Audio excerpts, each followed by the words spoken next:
Hello, all, and welcome back to a new episode of Movies and Us, a weekly gathering place filled with conversations about movies, stories, and connection. My name is Jennifer Hahn. And I'm Sarah Callan. And today we're going to be reviewing the film The Substance, and we are joined by a very special guest. He's been on the pod a bunch of times at this point. Friend of the pod, Eric is back, y'all. Eric, do you want to introduce yourself? Yeah, sure thing. Hey, y'all. So I'm Eric Ekwueme from E Squared Film Reviews. And like you said, Jen, I've been on the pod several times, and I'm excited to be back to discuss this very interesting film. Oh my gosh, I'm so glad that we can all just group therapy this together because I need it. I hope that y'all need it too because this was quite an experience and we will definitely trauma bond over it, which will be great. Okay, Sarah, kick us off with an IMDb summary for The Substance. A fading celebrity takes a black market drug, a cell-replicating substance that temporarily creates a younger, better version of herself. All right. In Movies and Us tradition, we like to start off with our one-sentence summaries. So, Eric, what is your one-sentence summary for The Substance? How does one sum this up in one sentence? But I will try and say beauty has never been so nauseating. Nice. So good. I love that. Well done. Sarah, what is your one-sentence summary? My summary is, don't accept flash drives from strangers. Yes, please don't do that. Or slips of paper. I was thinking about Squid Game. I'm like, yo. Right? Yet another data point. Just say no. Just say no. Okay, my one sentence summary is female self-love's greatest marketing campaign. Nice. Well played. Love it. Yep. All right. Well, let's dive in.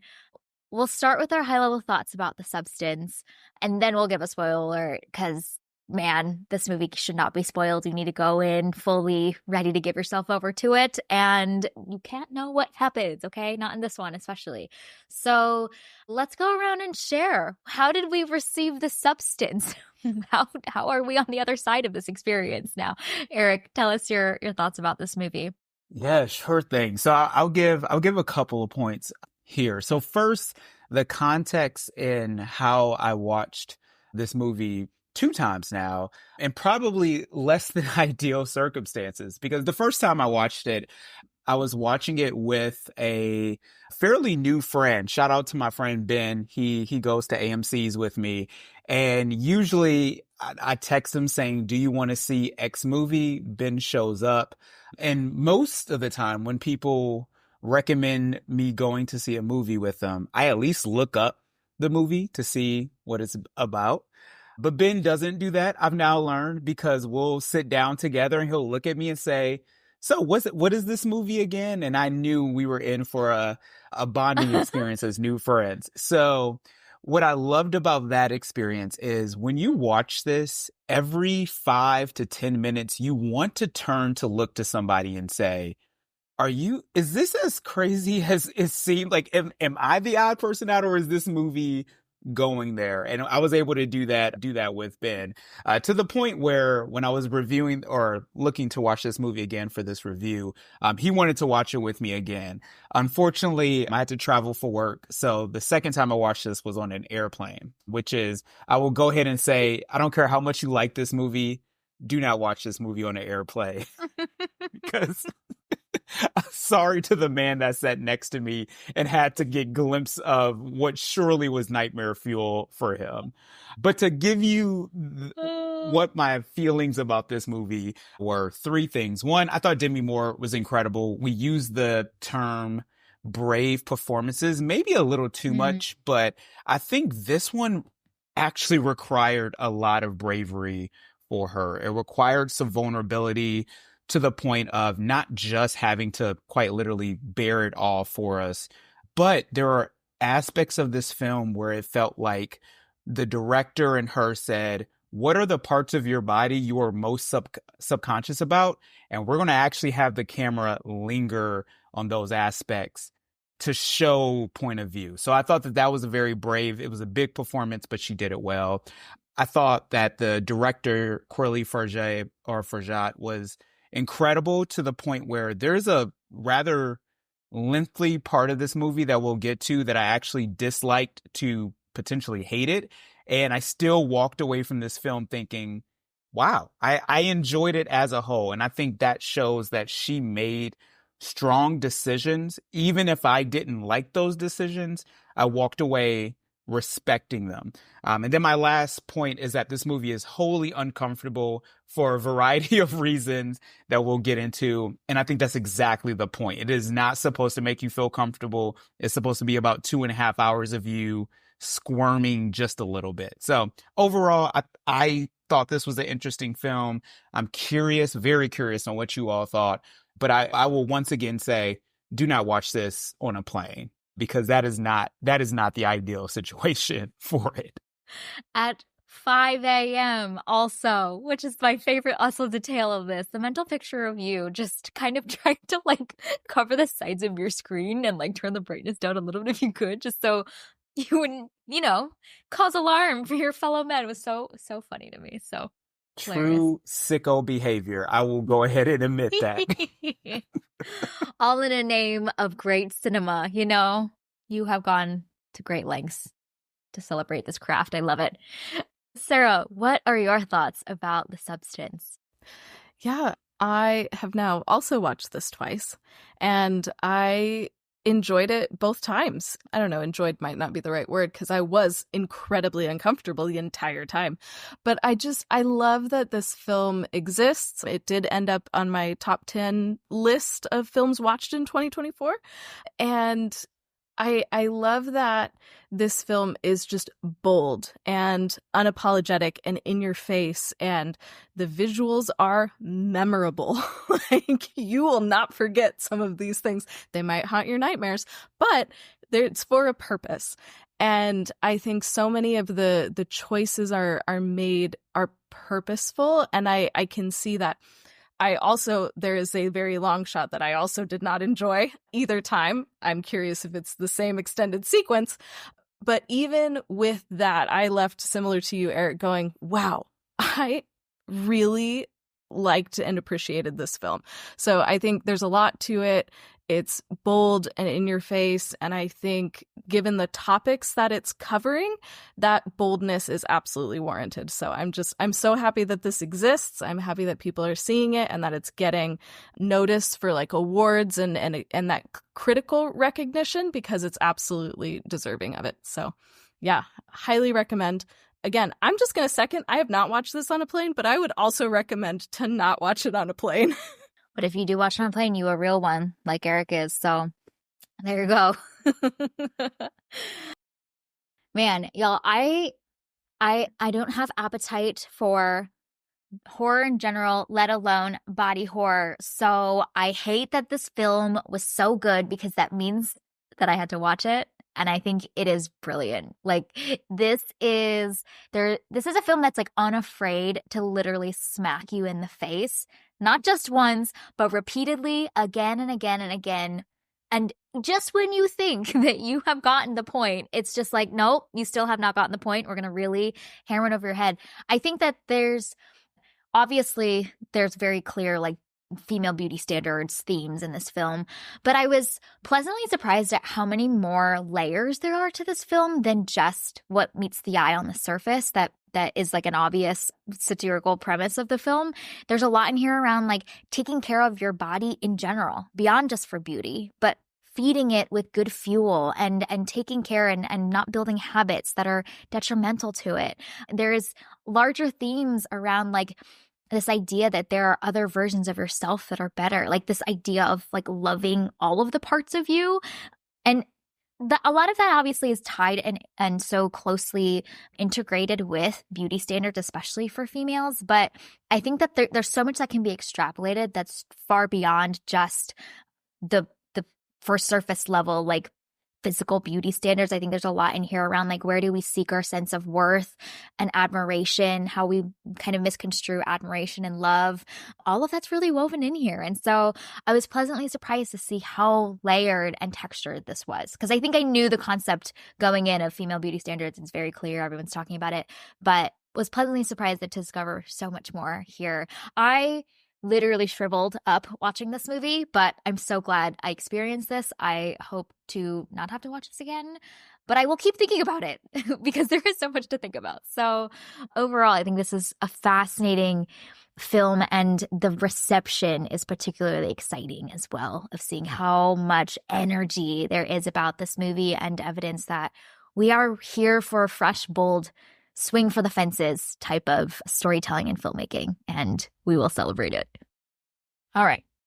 Well, let's give a spoiler alert because there's so much to discuss and we've got to dive in. So we need to talk about some of the plot points and moments and scenes in this movie. So if you haven't watched The Substance yet, we recommend checking it out. It is available, I believe, on some streaming platforms now at this point. So recommend experiencing this film before listening to the rest of our conversation. Notice how I didn't say watching this film. Like, we recommend watching it. I know you need to experience this film in all of the ways. So, all right, let's dive right in. I'm curious, actually, for both of you, what is that scene that you both spoke of? Is it the same scene? So I'll mention that the scene for me was basically the last 22 minutes or so. So there is... Yep. Yeah. Me too. Especially stop. Like just like the blood for so many minutes. I was like, I get it. Like, it was I can't. Relentless. Yes. It was relentless. And just how long that bloody scene went on. And you just kept thinking it would stop. You kept thinking like, okay, we get it. And then it just keeps going. For me, the perfect, I won't say perfect ending, but a tidy / what I thought was going to be the ending was when we see, I think it's Monstero, and we kind of get the mimic of the first scene, and then we get basically a jump scare when they look into the mirror and it's them. There was a part of me that thought, and cut. And we just are left wondering what goes from there, of what we create when we keep trying to create more and more beauty or get more and more perfection. We end up creating something that is not human. But it didn't stop there. And it kept going. So I just thought that it was a little indulgent and maybe a little very much not my taste. But where it eventually ended for me with the mimic of the star and how she kind of gave her life and blood into the star and kind of life moves on. I thought that was pretty beautiful. So it got to a better ending than my mind, but the 18 to 20 minutes getting there was rough. Yeah, I absolutely agree. I love that final shot. I think that's so smart. And it's just, I love the symmetry of the beginning and the end. I think that that's beautiful. But I agree. Those minutes to get there. Oh man. And the second time, I obviously know that it's coming and I still wasn't ready. And like the blood scene still wasn't ready for how long it lasted. So I don't have very many complaints about this film. It's essentially just that. Like that, you use the word indulgent, and that's exactly how I feel about it. And for me, it's not enough to detract from the movie as a whole, like significantly, but man, those like 20-ish minutes they're rough. Jen, how did you handle that? Because you are even less of a body horror person than I am. So how did we do there? I am a different person after this movie than I was before this movie. Let's just say, like, I'm like, I can do any horror movie at this point. You know what I mean? Like, I think body horror specifically is like extra challenging.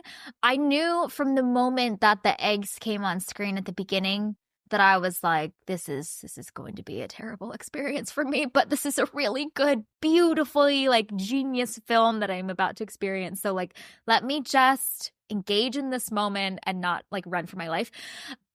I think what's really effective about this film, which again, I didn't realize until being in it, is the sound effects are actually what heighten the visceral experience of this. And they're so loud, they're so vivid, they're so cringy. And I think it's genius because it adds such an extra layer of like a sensory experience that is horrifying. And it starts from the very beginning of the film. You know, just the egg shot, the shrimp scene, it's all setting you up for everything that is going to come. So we love that the film gave me a warning, you know, like it eased me in a little bit, just welcomed me into its open arms. But I thought that that was so effective. And it was interesting reading about afterwards how when the creator of this film was writing the script, she wrote in like onomatopoeias for so many of the sound effects of the film, recognizing that that was such a key part of the kind of experiential part of this film. And I think it adds to a lot of what makes this horrifying. So like by the time we get to the end of the film, obviously the blood splaying is crazy, but it actually wasn't the most uncomfortable scenes for me. Like the one that really sticks out to me is the chicken coming through her body, and then that one was, I think, weirdly harder for me to watch, where I literally shriveled into myself because of how much tension and the auditory experience of that, and how slow it is too. Just really, that was indulgent of the film, and long sequence for me. So that was the one that stuck out to me. Yeah, that chicken sequence, that probably was my most, that and funny enough, the shrimp eating too just made me like it, when I said stomach turning or nauseating, like that's what I meant, is that I actually felt sick because now I'm like getting nauseated just thinking about it again because I feel like watching that scene, it's almost like my brain put the taste of chicken in my mouth. It was like, oh, I know that taste, what she's gorging and then what she's pulling out of her belly button.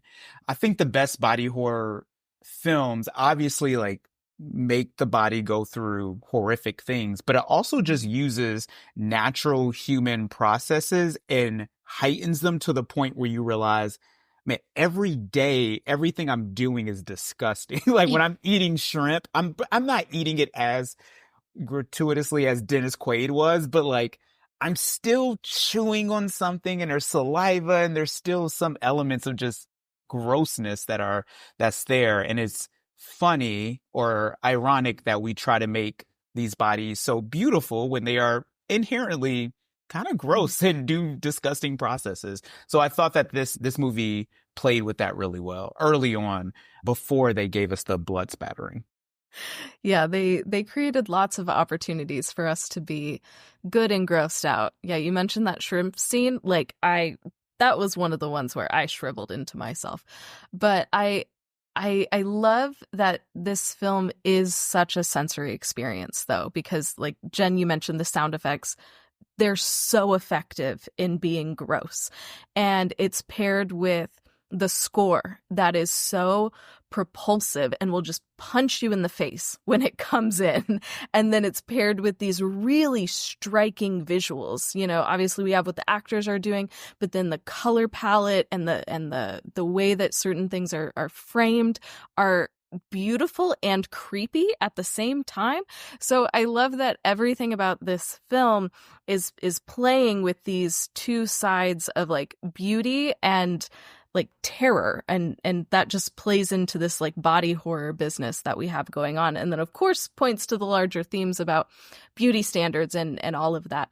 So I love how cohesive this film is. There's so much going on in it, but everything is working together and is in sync with each other to create that, to work toward that ultimate goal.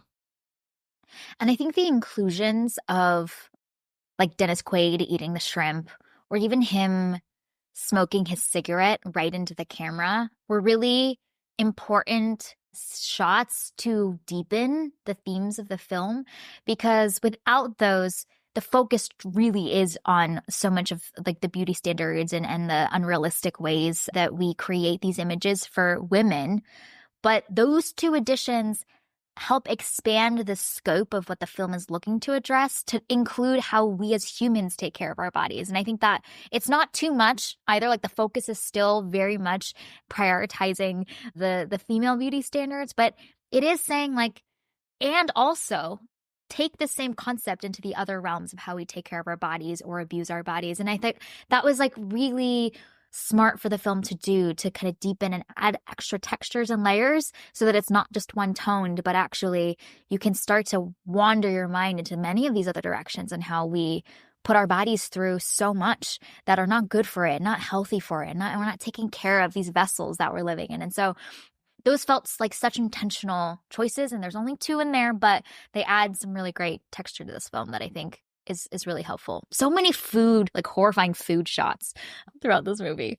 Yeah, and even when after the scene where Elizabeth is like doing the, I mean, truly horrific cooking shot, and then Sue comes back and is yelling like, control yourself, control yourself. Yeah, there's this idea of what we are putting into our bodies will eventually, the consequences will come, whether it's we feel them immediately or if the future us will feel them. I think so thinking about the unhealthy beauty standards, because I would love for us to, it's not subtle at all in this movie, but I would love for us to dive into that. I don't know if you also had this experience when you first saw Demi Moore in that very first shot where she's doing the exercise class. My first thought was, because I haven't seen Demi in a while, I thought, wow, Demi's looking great. Like and I mean, not even just Demi, the whole group of, it seemed like older women who were doing the shot. I was like, wow, they are all extremely fit. And it was fascinating that my first gaze or my first thought was how great they looked. And then as the scene went on and as she became less sure of herself, and this is what I mentioned earlier with that first like full nude shot, it kind of felt like the camera was putting us in her mind, because it was like, look at this glamorous person, and now we're just going to really dissect every single skin fold she has. I thought that was fascinating because it almost made me culpable. There was no moment where I thought like, wow, actually Demi isn't looking great, but it just zoomed in so closely on skin that I was like, there's no way for this to be glamorous anymore. And I just thought that was fascinating just very early on, that it forced me into this, here's how you see it, and then here's how she sees herself. And I love that transition, you see it again when she's getting ready for that date. And, you know, she gets all dressed up. And my first thought was, oh my God, she looks great. Like, yes, you go, girl. You go on this date. I'm so excited for you. Like, get out of your apartment. Like, go live your life. You look great. And then the more that she looks at Sue, then the more that she adds on, until eventually she just takes everything off and then is just a shell of herself and is kind of burrowed into herself. So I appreciate that opening journey that we go on with her is then repeated in the middle of the film, and just seeing how unrealistic, or maybe how incorrectly she's viewing herself. And that's a story that so many people, like not just women, deal with, and the way that we see ourselves in the mirror is not always accurately representative of who we are, and then we begin to like internalize those things, and we can make some, I don't know, dangerous, harmful decisions as a result of that. So I appreciate those little ways that will show up over and over throughout the film. So it's not, like you mentioned, it's not a subtle film, but the way that it presents these things is different from scene to scene, and kind of changes as the film goes on. Yeah, I love the shot of her before she's like ready to go out on her date, and she sees her reflection in the doorknob, which I thought was so genius. One, because like it's the final moment that she gets to look at herself and like what she'll remember about how she looks and feels, which like I totally do. I'm like, okay, so how do we look? Okay. But before you go out the door, but also the doorknob is curved. And so her reflection is kind of horrifying. Like she's got like a giant forehead and like a tiny mouth or whatever it is. It's distorted, and it's so clearly distorted. But that is the final little push that she was already on this trajectory for, to say like, I can't, I'm not going. And I thought that was fascinating because she doesn't have like some full length mirror by her door. No, it's in the doorknob and it's distorted heavily, but that is her reality. And I thought that was a genius little shot. I think in general, like maybe this is my coping mechanism, but I found this film really funny. And that was a moment too where you're like, no, not your reflection, the doorknob. Let's not use that as your judgment. But it is like taking something that is true and like kind of expanding it and blowing it up to be quite large. And that was one of those moments where I'm like, this is kind of comical, but also like it's hit so close to home that you're like, yeah, this is how we often see ourselves, is from these really distorted reflections that are not real. And you mentioned the comedy in that, such a tragic scene. My heart goes out to Fred in that scene because my man had zero game. He really, I mean, negative game. I don't know what Fred was doing, but he almost had a date with who probably seemed like his dream person since he was in 10th grade. And there's a small element. This is not, I don't think this is supposed to be, this is in the movie at all. But I just thought about Fred is getting stood up for this date. Fred probably is going home feeling very self-conscious and pretty bad about himself as well. And who knows how that self-image will continue forward. So things that have nothing to do with him in that moment. Yeah. You mentioned this earlier, Jen, like where do we get our sense of self-worth from, and where do we get validation from? It's what other people are projecting onto us, even if it has nothing to do with ourselves. Yeah, I thought that some of the things that were really like quite accurate, but like subtle enough in this film that is very not subtle, were some of the things that people would say to Sue or say to Elizabeth. So the amount, those montage shots where she's receiving the adoration or hallucinating receiving the adoration, the people are all saying like, oh, they're gonna love you. Like, oh, like we love you. You belong here, right? And so it's not just you look beautiful. It's because you look beautiful, you've now received acceptance and belonging and affection. And then similarly, the director of the studio, when he sees Sue for the first time, says, oh, you look gorgeous. You have such a pure heart. People are going to love that. And this relationship between your beauty tied to your character is something that like films have been doing for forever. You trace it back to the Disney princesses and the Disney movies. Like the good guys are beautiful and attractive by given standards, and the evil ones are the ones that look grotesque and have the hooked noses or whatever it is. And so this tie between your morality, your character, tied to like your looks, is a very subtle, but through the way that people speak to these two women is very pointed and very specific. And of course, it's going to lead to all of these wrong conclusions and lies that we believe about ourselves. But I thought the film did such a great job of capturing those like connection points. That's not just you look beautiful, but it's now you are loved, now you are accepted, now you belong, now you are worth something. And that is like what we all crave, that these women crave too in the film. And one more thing that I noticed with exactly what you were saying is that both of them received the exact same flower. So they both have like a bouquet of roses.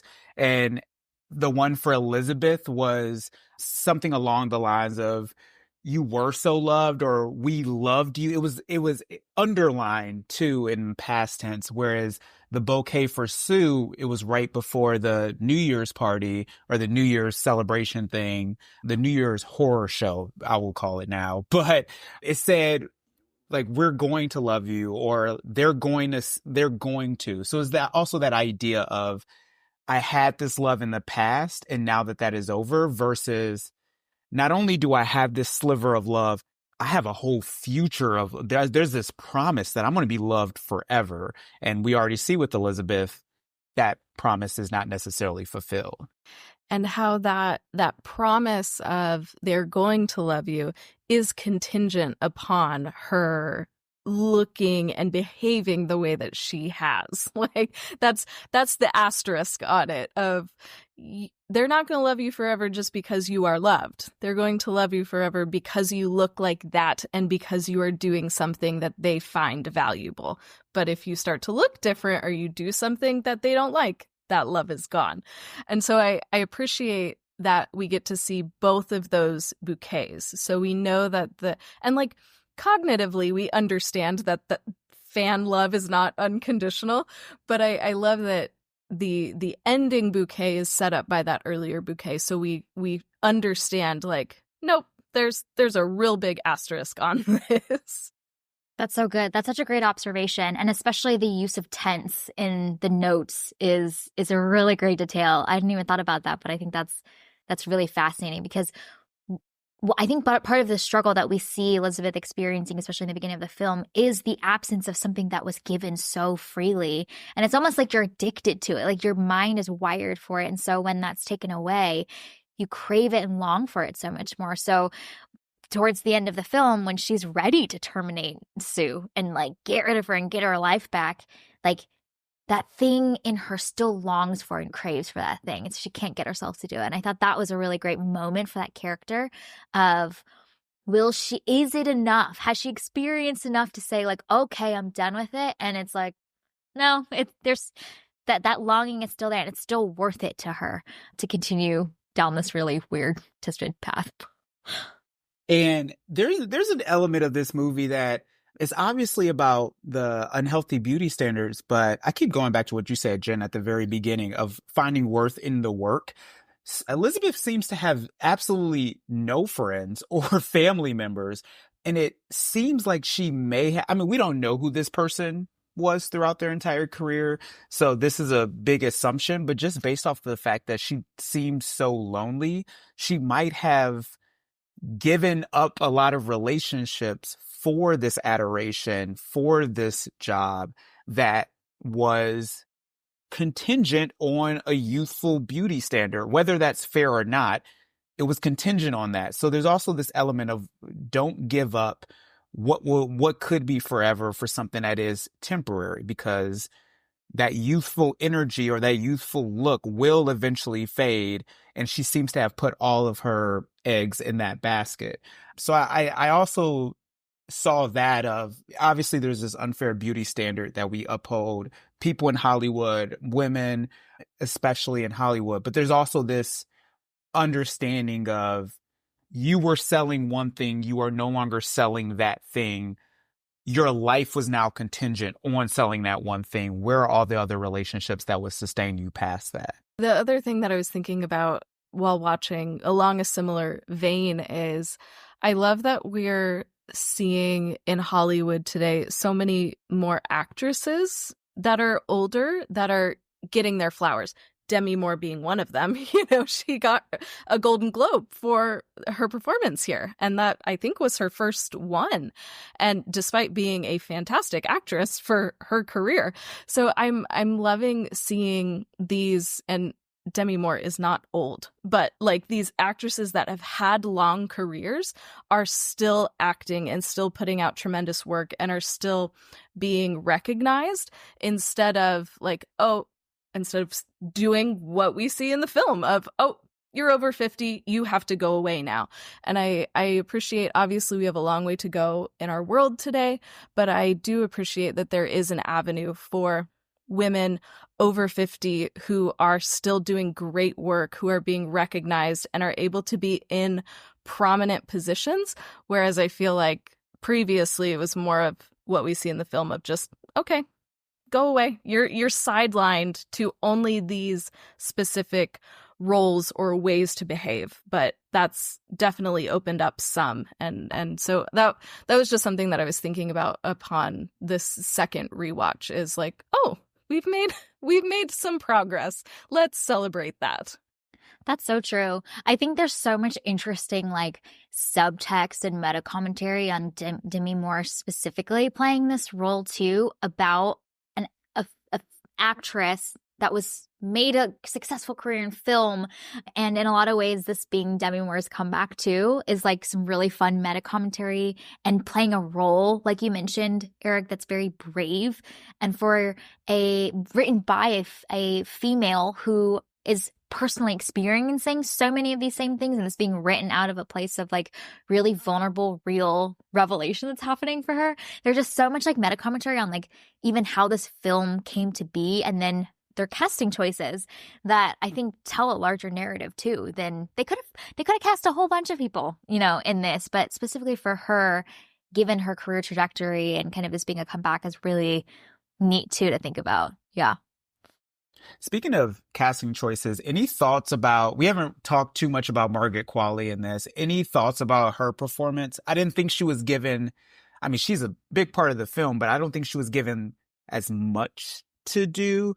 But I thought she did it well. And it was, there was some elements of, it's funny thinking of Margaret Qualley as being the younger Demi, or the better version of Demi Moore, because one, they don't look anything alike each other, but there's also some elements of Margaret Qualley that part of her beauty is how interesting she looks outside of some conventional norms. So I thought that first scene of her being like the younger, more beautiful Demi Moore was just an interesting look at, like what do we define as being more beautiful or being the better version? Well, and to your point, like beauty standards change too. And so like what is considered like the most beautiful today is not the same as it was 10, 20, 30 years ago. So I wonder if the film is also playing with that a little bit too. Obviously Demi Moore, gorgeous. And there was a time in film where she was like the beauty standard, I feel like. And now things are very different. And we see Margaret Qualley being this really interesting, beautiful woman that so many people look up to. So I wonder if the film is also playing with that tension of these beauty standards that we're holding ourselves to, they're not even real. Like, they're not even consistent. They change on a whim, presumably. So, like, why are we doing this? So I think maybe even in that casting choice, it's like, hey, focus on how ridiculous this is. That's so good. I love the interview, the like Earl Savage subtweet interview that Sue gives on one of the late night talk shows.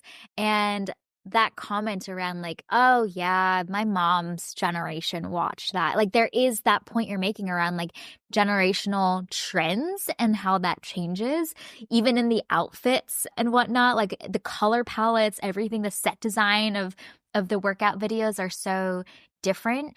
And I thought, like, speaking of generations and kind of the generational changes, I thought it was so significant that the way that Sue emerges and Eliza Sue emerges is through this like pseudo birth type of experience.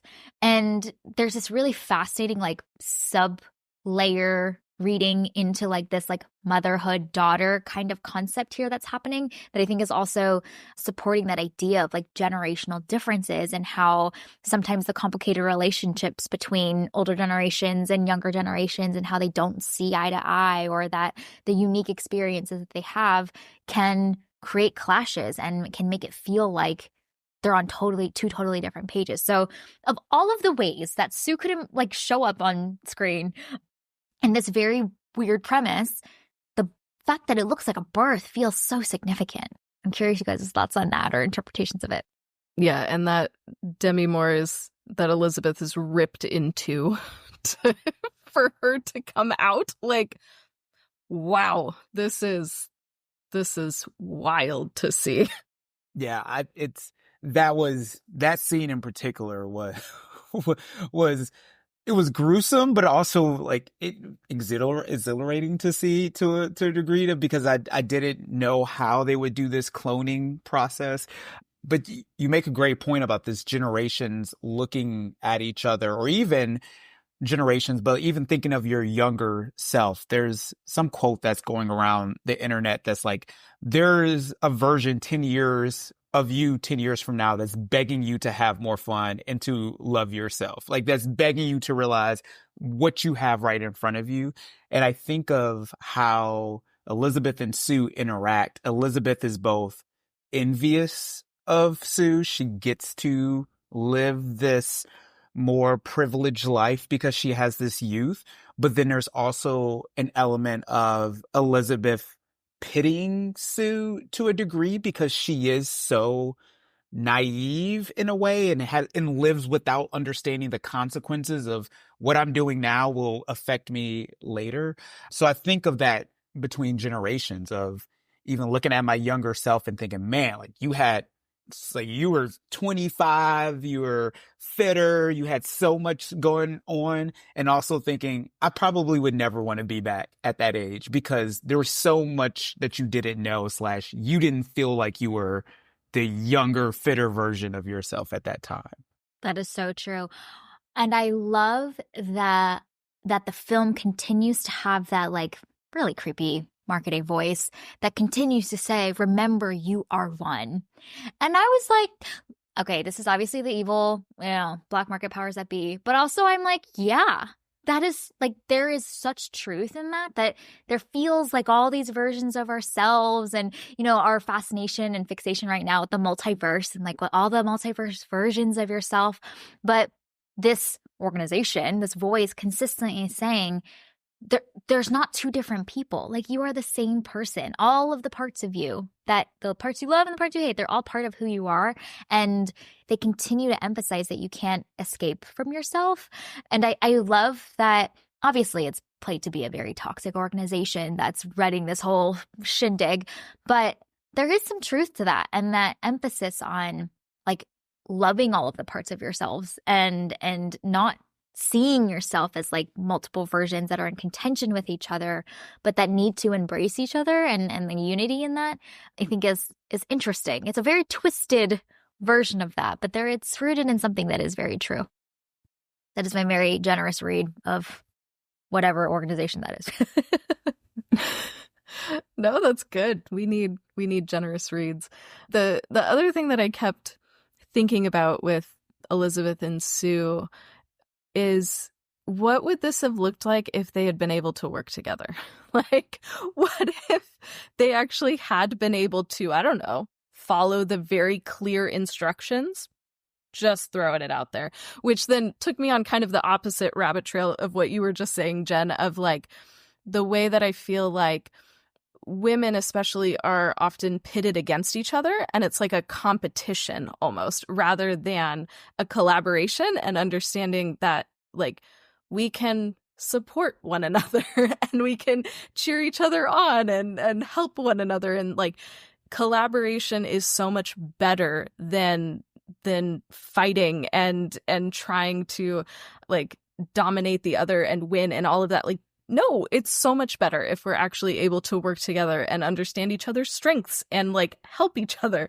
And so I just, while watching, I was like, guys, can't we just be friends? Like, why can't, and if you can't be friends, then at least follow the rules. It's not hard.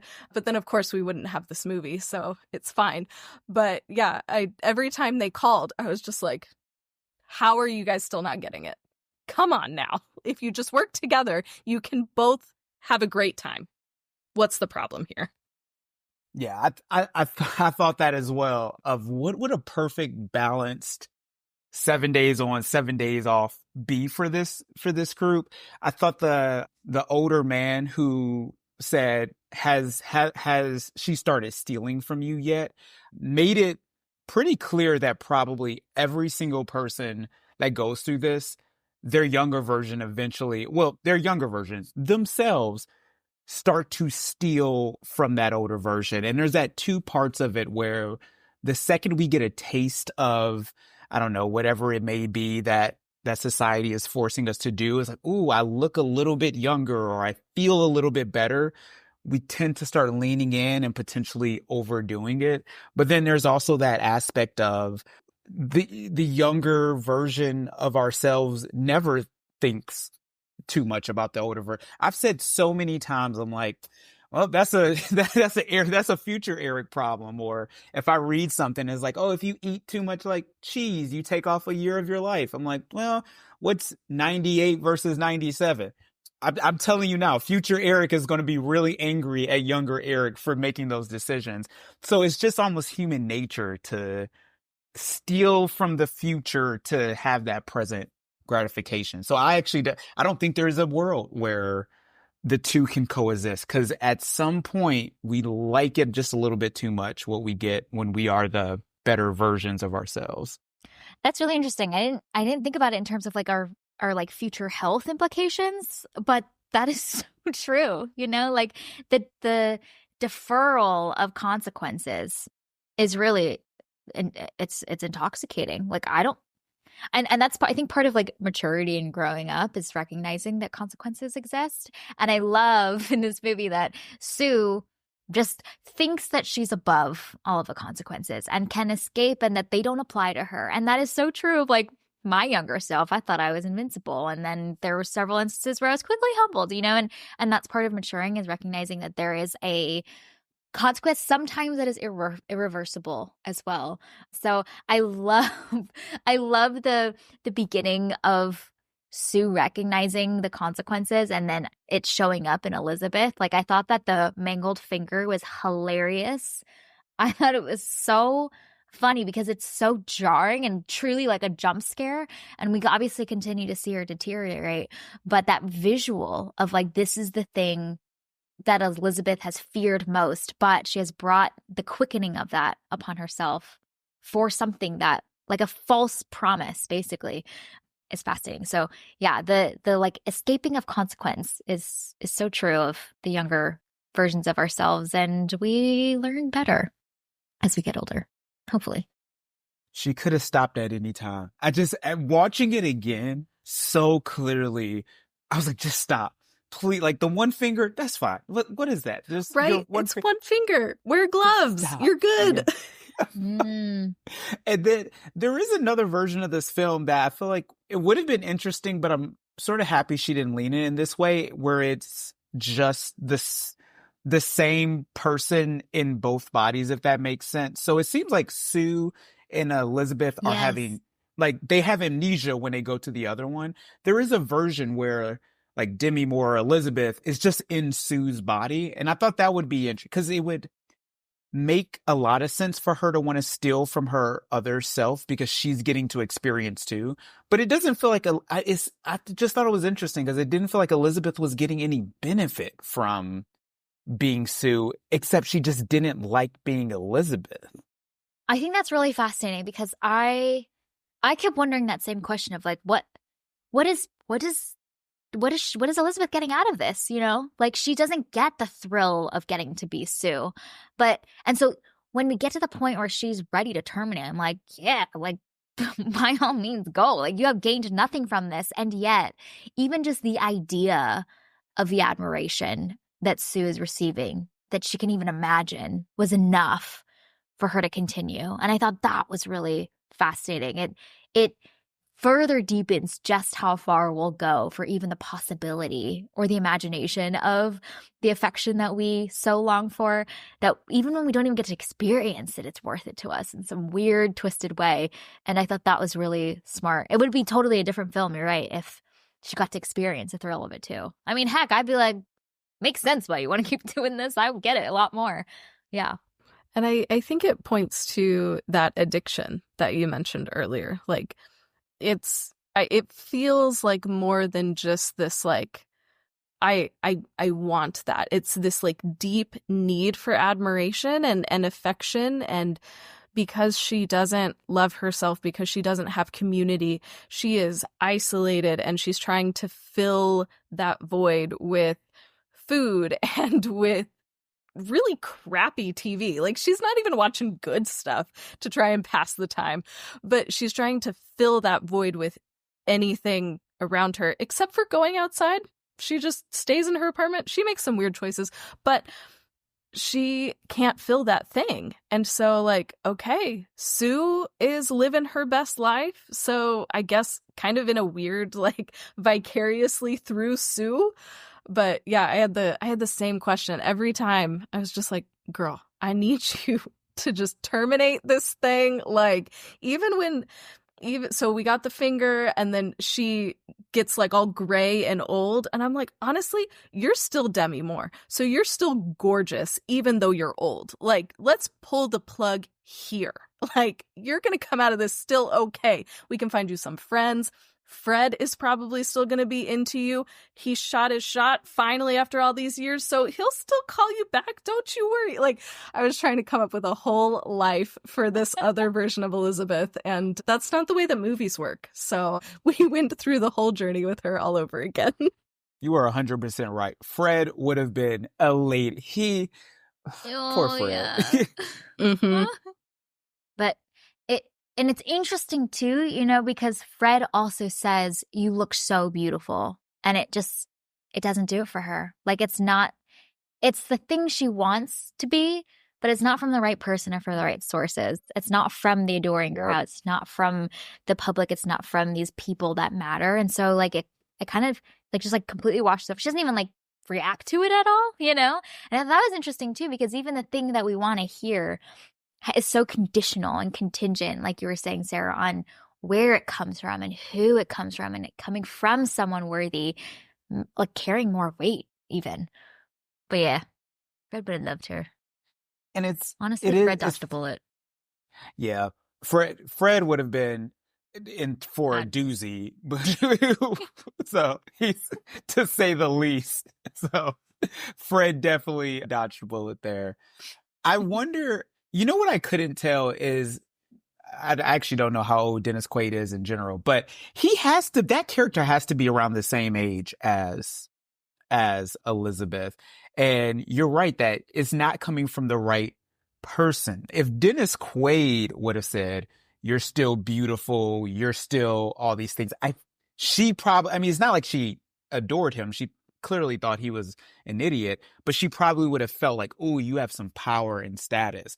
But when Fred, who's same age as her, went to high school with her, he looks he looks his age. He looks like he's probably around 50, not bad, but thinning hair and things. And when he says it, it doesn't even faze her that he thinks that she's the most beautiful person in the world. He said it 2 or 3 times. Yep, and it just rolls right off of her. And I think that that's so interesting because she's probably used to hearing that. I mean, she's probably heard that her whole life.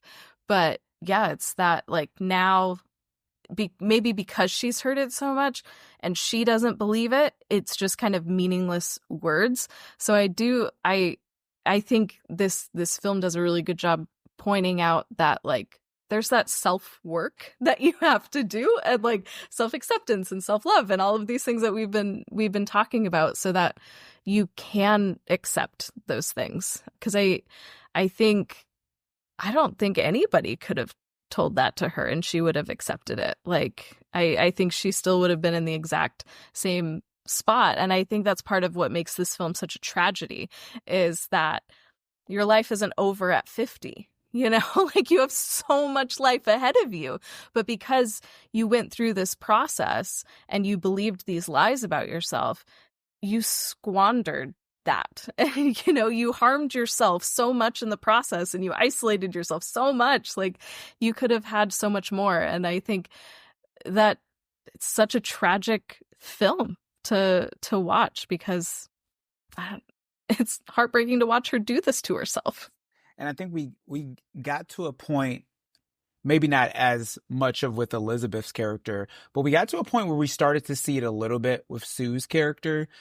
The first Pump It Up video, it felt very exhilarating for her. She kind of really enjoyed being able to show off her body in that way. And then, of course, the second one is when the whole chicken thing happened, which, sorry to bring that up again. But specifically, I wanted to point out the fact that, like, when everyone was going frame by frame looking at her body, she wanted a cover up. She wanted so you started to see her, even in her youth and beauty and all these things, you started to see her kind of become a shell. And then when that neighbor, who I don't think he even had a name, but just obnoxious neighbor, was coming on to her, you could clearly see, like, this is not the attention that I'm wanting here. I'm wanting to hear it from the adoration of the crowd or the very powerful men. I do not want to hear it from this person / I don't want someone to be going inch by inch looking at my body.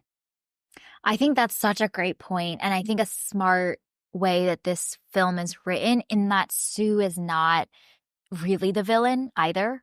She is in a lot of ways, but she's initially positioned to be the villain, but we really empathize with her. Like, the delicacy and fragility of her current, mountaintop moment, and also the anxiety and the feeling of being an item that is like just being like exposed and scrutinized by all of these powerful men or cameramen, like, is not even something to be desired anyway. And so, like, the way that's the bubble and of Sue's hypothetical like thrill bursts so quickly too, I think is also a really big part of this film. So even when you think that you have made it, the thing that Elizabeth has longed for to be able to be again is not that great either. You know what I mean? And it comes at such a cost. And so there's a lot of empathy that I think we as the viewers also have with Sue. Like, she's horrible and young and immature in a lot of ways, but she's also like a woman that is also like at the mercy of this like corrupt world as well. And I think painting her that way is really smart, and not making her just this like really annoying villain that has it easy. Like, she really doesn't have it easy either. So I think, yeah, it's a really good point, Eric, around like Sue's fast downfall is also a key point of this film as well. Yeah, and Elizabeth, that's probably how Elizabeth felt when she was the young like, she probably had the same self-consciousness about like everybody staring at my body, but I'm getting all this praise, so it actually feels really good, but I actually on a day-to-day basis may not like it. But then you fast forward 30, 40 years, you forget all the bad feelings, and when it's taken away from you, you're like, well, wait a minute, I kind of want you all to praise my body again, even though when I was younger, I actually didn't like that. I like what it got me. And I think one of the parts with Sue that I really empathized with her this time is when, she shows up to set and nobody's there, and Harvey wants to see her immediately, and she asks, "Can I change?" "No, you have to go immediately." And so she walks in thinking that she's going to be fired, likely, in her like skimpy little leotard outfit. And she is then in a room filled with men in suits staring at her. And you just feel this like vulnerability and just grossness in that moment. Like, all the male gaze on her in that moment. And you just see how vulnerable she is and how young she is. And I don't know, in that moment, I just wanted to like scoop her up and like, let's take you somewhere else. Let's get you to like a I don't know, better environment, not with these like just gross, creepy men. And so I do love that this film isn't pitting these two women against each other. And again, that recurring theme of like, no, you are one, and how they both have dreams and desires and all of these things. And it's really everybody else that are the villains in this and not them. And so I think that that's a really important part of this film as well. And I think that's why the ending 20-minute long sequence with the blood is like so interesting to me, because it really feels like this like twisted revenge that Eliza Sue is having on like society, and really saying like, we are all part of the problem because we have given our eyeballs attention and praise to celebrate these standards and uphold these standards, right? So like, everyone in the audience, and every time Dennis Quaid's character is like, oh, they love you, the network loves you, people love you, like, we are choosing to celebrate those that look a certain way and praise those that look a certain way. All of the reporters that are like, you look amazing, right? Like, society, like you were saying, Sarah, is the problem. And so that's why everybody's getting sprayed, because it's like, y'all contributed to the system, and these two women are just the victims of the system in a lot of ways. But like, we collectively decide what gets celebrated and not. So we all have like a responsibility, and therefore we're all going to get sprayed by blood. One thing I don't know, and just interested in y'all's thoughts, is did you see any meaning in the design of that final version of Eliza Sue? I couldn't figure out what the meaning behind like all the faces and the body parts just kind of literally oozing out of places. Like, I wonder if you all picked up some meaning on why that version looked like that. Real talk, I did not have the brain capacity to think a lot about that, to be honest. I was trying to survive. But I did love the whole sequence. Sorry, this is a random side tangent. I was cracking up the whole sequence where Eliza Sue's putting on her earrings and her little get ready with me for the New Year's Eve show and just like sticks that in there into something that looks like an ear at the spot that the ear is. I thought that was hilarious. But yeah, I was really trying to survive, to be honest.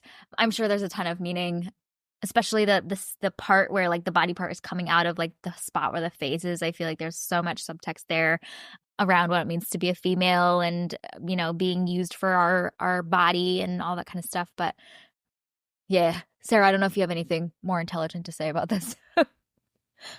No, I did not think too hard about it. I was just like, well, this is just I think for me, kind of what I took away from it, and I'm sure that there's a lot of intentionality in the design because there's intentionality in every single piece of this film, but I think I was just so focused on, you know, the things that women primarily are feel forced to do to their bodies to stay young is horrific. And so it makes sense that doing too much of that would result in this monstrosity coming to life. So I think I was just more focused on like big high level picture and trying not to zoom in too closely on on the end result. It was like, oh my God. My eyes couldn't do it. My eyeballs. And Did I have no clue theories, what Eric? Or were you also just trying to make it through? I was similar. I just, in my mind, I kept thinking this has to mean something. There has to be some, but yeah, similar to what Sarah said, the best thing I could come up with is this is the like physical manifestation of maybe what somebody could feel on the inside. We may not see it. Like, obviously we're not going to see somebody like that walking around, but after you do too much of something, you may look in the mirror and see that actually, instead of seeing the intended effect. So yeah, what Sarah was saying, you can get to a point where you're chasing the perfect beauty, but every time you look in the mirror, you actually are in your mind regressing into just like a monstrosity. So that's what I saw it as. But you're right. Both times I watched it, I was just trying to survive those parts. And I have no clue what I know that I was shocked when I saw the creature design, but I cannot remember what I thought when she took it again. In my mind, I was like, maybe she will look more beautiful. I don't know. Silly me to think that. But I was like, what could come up? I was not expecting that. No, we did not know what was going to emerge from her back. Yes.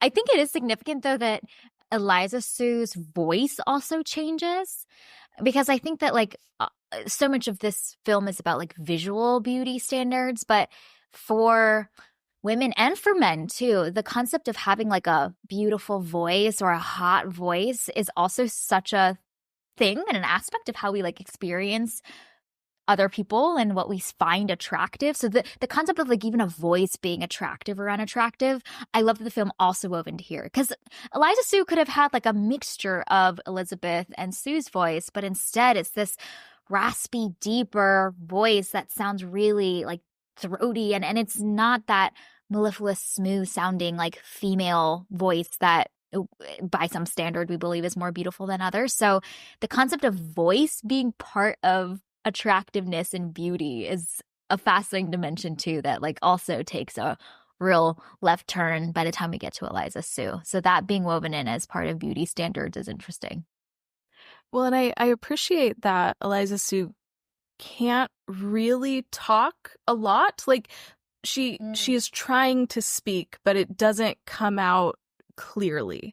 And I think that that's another through line of the film, because Demi Moore doesn't speak a lot to the men in her life. Like in that conversation with Harvey, I think she has one line with him and that's it. And then even with Sue, like she doesn't speak a lot around the men. A lot of the speaking comes in either when she's alone or, you know, on the phone with the company. And so I think that that's really interesting about when women are allowed to speak and how they are allowed to speak. And I feel like Eliza Sue is kind of putting the exclamation point on that. Is they have gone through this whole journey and tried to make them more beautiful and gotten to the point where they can't really communicate anymore and they can't really speak, and just, you know, yet another indictment on, you know, these horrible beauty standards and some of the ways that women are made to feel in our society of her losing her voice. All right. Any other last big things we wanted to mention about the substance? I feel like every shot is a big thing in this movie, but any other that are like particularly notable that we want to make sure we hit before we wrap? I will say, and this is, I don't want to stump on any future episodes you all do, but I will say that if anyone's listening to this because they do not believe they have the stomach to watch The Substance, there's actually at least one person in my life that said, send me the episode because I'm not going to watch this movie. So to that person, if you're listening, I think this is a very interesting pair with The Last Showgirl. I don't know if either of you have watched that, but it's a similar story with Pamela Anderson sort of getting her redemption in the industry that sort of chewed her up and spit her out. So very similar there, but same type of story, just in a more quote unquote realistic version of an aging woman who was a showgirl in Vegas, basically being told time is up. So I just recently watched that last week. So rewatching these two together, I see how that one is the more palatable, if you would say, palatable version of The Substance, tackling the same issues. So I do enjoy the fact that Hollywood is taking an eye onto itself and saying, what are we asking our men and women to do to themselves? And then when time is up, what are we doing in turn for them? That's so interesting. I haven't seen Last Showgirl, but it sounds like it's very well in conversation and paired with this one, and might be more palatable for some of y'all out there. Although, really though, if I can do it, you can too. Guys, I was eating dinner like several hours later after watching this movie, and I heard myself chewing, and I was immediately like, I need to take a break for a hot second. When I heard myself chewing, y'all, that's how effective this movie is with the sound effects. It's incredible. I've thought visually, obviously, body horror, you're like, okay, yeah, visually it's going to be jarring, but I was not ready for the auditory experience that this was. So for y'all that saw it in theaters, like, y'all are champs. Well done. Well done. That's surround sound. So I have a silly thing that I noticed that once I noticed it, I couldn't stop thinking about it. But so throughout the film, you see Elizabeth wearing a coat. You see a lot of characters wearing coats. When she's initially marking days off on the calendar, it's May. Why are you wearing a coat in May in LA? And I couldn't stop thinking about it. I love her coat because it's bright yellow. It's gorgeous. But it's May. How are you surviving? And that was a thick coat, too. That's not right. like a jacket. That is a full... You're right. She was wearing a thick winter coat. Mm-hmm. In May in LA. So, you know, I don't know why. Because of fashion, I suppose. I mean, it looked great, so more power to you, but man, that is a whole sauna inside of your coat. That's awful. Ugh, I would be deceased. Like, I could not do that. I did have one similar observation, small thing that just made me wonder why. And that is, why is the man who introduced her, why is his 7 days being a nurse? I was like, first of all, you look out of place because you are a model. An AI generated. In this. Yeah. Yes. I need to actually look up that actor because there's no way he actually looked like that. Literally perfect face, pretending to be a nurse. I was like, go and be a model. What are you doing here? But maybe that's LA. Yeah, maybe the models of Denver are the nurse assistants of LA. Like, I don't get why he was in that particular profession. Maybe it's like a referral program. Like if you get a new subscriber, then you get like 10% off your order or something like that. Cause like the old dude didn't look like he had a lot of money. So like how is he paying for all of these black market treatments? So maybe that's why. Maybe he has to be a nurse to pay to be young. I don't know. That was the best that I was able to come up with. That makes sense. As a referral program. Yeah. It's his recruitment strategy, you know? Yeah. Bring the people in. All right. Well, this was our review and discussion of The Substance. You can find it available on multiple streaming platforms. Thank you for listening to this week's episode of Movies and Us. And a big thank you to you, Eric, for joining and sharing all of your thoughts and feelings and experiences watching The Substance. This is great, fascinating convo. And man, we group therapied it up. It was great. Where can people find more of you online if they want to follow, connect more with you? Yeah, sure thing. So I am on Instagram and Threads as E__film reviews. And then I'm also on Blue Sky under Eric Jamal 91. And thank you all so much for having me on here. Again, I was dying to talk about this movie, and this was a fantastic conversation. Yeah, I love this convo. This is really great. Yeah, well, so we'll include all of those links and places to follow Eric and connect more with him in our show notes. He has some really great film reviews that he posts pretty regularly on, and they're always really meaningful and insightful and quite meaty. So check him out, y'all. All right, well, our name, Movies and Us, sums it up. We're all about movies and the powerful ways we can connect with each other and the world around us. This podcast is about all of us and our shared stories, so everyone is welcome here, and we're so glad you spent time with us today. You can subscribe to this podcast on Spotify, Apple Podcasts, or wherever you tune to your favorite shows. Drop us a rating and review, letting us know your thoughts about The Substance.